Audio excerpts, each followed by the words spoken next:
One of the big inspirations I had in writing Chain of Gold was my love for the book Great Expectations by Charles Dickens. The Infernal Devices, which was my previous historical series, was based on A Tale of Two Cities. So in the same way, the story of Great Expectations forms some of the backbone of Chain of Gold. And it's not in any way an exact retelling. It's just a inspirational retelling. Great Expectations is one of Dickens' sort of amazing portraits of both people who have become bitter and ruined by lost hopes, people who rise above lost hopes, and also unrequited love. And so all of those pieces of story make an appearance in Chain of Gold. And I think I also wanted to just explore the concepts of the bonds of love and friendship.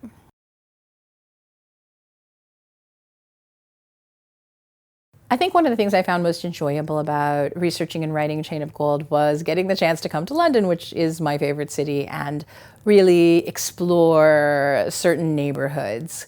I feel like you get a result from being on the ground in a place, so to speak, and doing research that you just can't get from Google Maps or reading books. Like, you actually have to be there to kind of feel and experience and smell the reality of what it's like to be in that part of the city. And even though, of course, it's been more than 100 years, there are absolutely things that remain unchanged. I have to admit, I love fashion and the history of fashion and researching the clothing of the era, like the beautiful dresses for the girls, but also there were some really fun bits of creativity for the boys and their waistcoats and their spats and their kind of fun Edwardian dandy stuff that was really fun for me.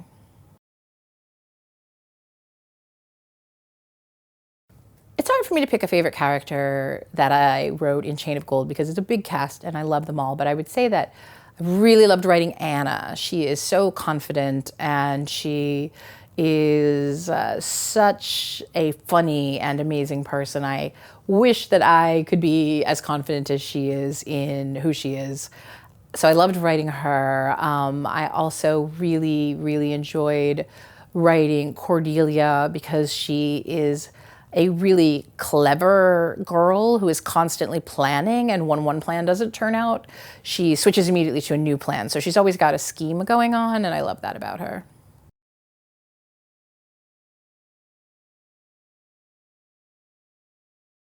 One of the things I really love about writing the Shadowhunters books is actually contrasting the worlds of the Shadowhunters and the Downworlders. The Shadowhunters live an extremely rule-focused life, in which they're really sort of beholden to their high and holy purpose on Earth. But there's kind of this amazing action and power that goes along with being a Shadowhunter that's really fun to write about. The Downworlders live a much less rule-focused life, and so there's this sort of beautiful chaos that comes with being a Downworlder that gets expressed in places like the Shadow Market or the Hell Ruel that is also really wonderful. And I think one of the really fun things is to see those two worlds collide.